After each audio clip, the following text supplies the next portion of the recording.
समाजशास्त्र क्या बोलता है तुम्हारा?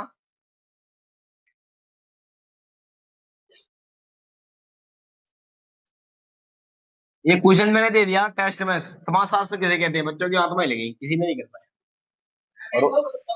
और वही समाजशास्त्र पढ़ रहे हो।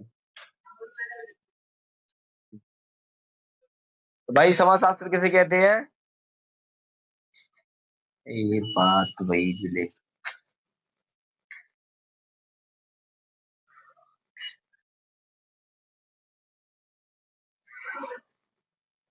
भाई समाजशास्त्र कौन सा चैप्टर है? थर्ड का रिवीजन।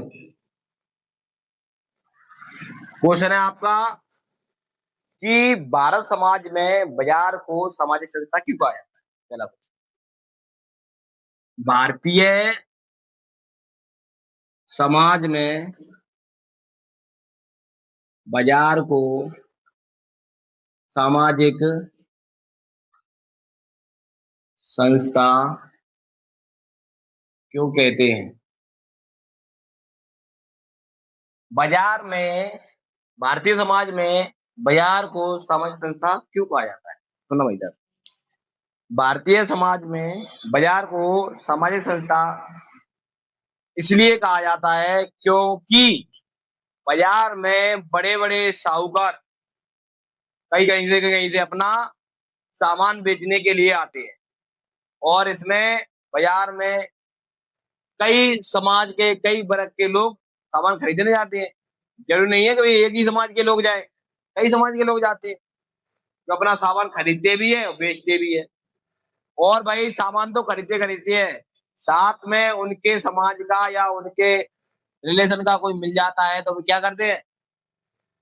उनसे संपर्क करते हैं, उनसे मेल मिलाप करते हैं। तो भाई इन सभी कारणों से आप कह सकते हैं कि बाजार एक सामाजिक संस्था है। ठीक है भाई। 8 दिन में बाजार लगता है तो भैया बाजार में क्या लोग वहां जाते हैं सामान खरीदने, मेल मिलाप करते हैं एक दूसरे से, इसलिए सिंपल कह सकते हैं बाजार एक सामाजिक संस्था है। ठीक है, अगला क्वेश्चन था अपना कि भैया पूर्ण और अपूर्ण बाजार में अंतर लिखो। पूर्ण और अपूर्ण बाजार में अंतर लिखना है भैया। ठीक है, पूर्ण बाजार वो होता है सब कुछ होता है, अपूर्ण बाजार जो होता है कुछ होता है कुछ नहीं होता। ठीक है भाई, तो एक तरफ पूर्ण बाजार, एक तरफ अपूर्ण बाजार। ठीक है, तो भाई पूर्ण बाजार में क्रेता और विक्रेता की संख्या अधिक होती है, खरीदने वाले और बेचने वाले अधिक होते हैं पूर्ण बाजार में। और अपूर्ण बाजार में क्रेता और विक्रेता की संख्या कम होती है, खरीदने वाले बेचने वाले की संख्या कम होती है। ठीक है भाई, पूर्ण बाजार में क्रेता विक्रेता की संख्या अधिक होती है, अपूर्ण बाजार में क्रेता विक्रेता की संख्या कम होती है।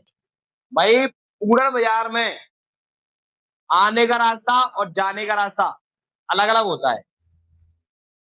पूर्ण बाजार में आने का रास्ता और जाने का रास्ता अलग अलग होता है, मगर अपूर्ण बाजार में आने का रास्ता और जाने का रास्ता अलग अलग नहीं होता। कोई कहीं से भी कुछ ज्यादा चल रही है, इधर से कहीं से भी। ठीक है, ये 2 पॉइंट करना है इसमें, पूर्ण बाजार में और अपूर्ण बाजार। ठीक है, अगला क्वेश्चन है उदारीकरण। ये दमदार क्वेश्चन है भाई, उदारीकरण।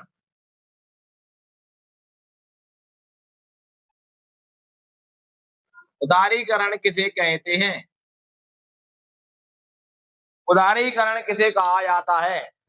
तो भाई उदारीकरण किसे कहते हैं?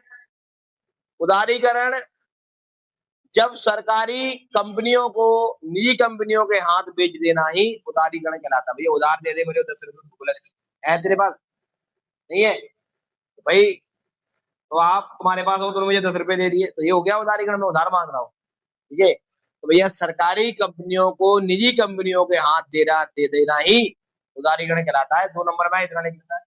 4 नंबर में आए तो उसको खोल के लिख देना है भैया, जब सरकारी कंपनियां निजी कंपनियों के हाथ बेच दी जाती है तो भैया ये जो सरकारी कंपनियां होती है जिनमें मालिकाना कितना हो जाता है, निजी व्यक्तियों का हो जाता है, ये अपने मन से ही काम करते हैं, अपने मन अनुसार काम करते हैं, जिन्हें इच्छा है तो काम करेंगे, नहीं इच्छा है तो कोई दिक्कत नहीं है। ठीक है, तो इसको बोला जाता है उदारीकरण। सिंपल भाई, हमारे शास्त्र में ये 3 क्वेश्चन डिफाइन करके लेके आना है कल।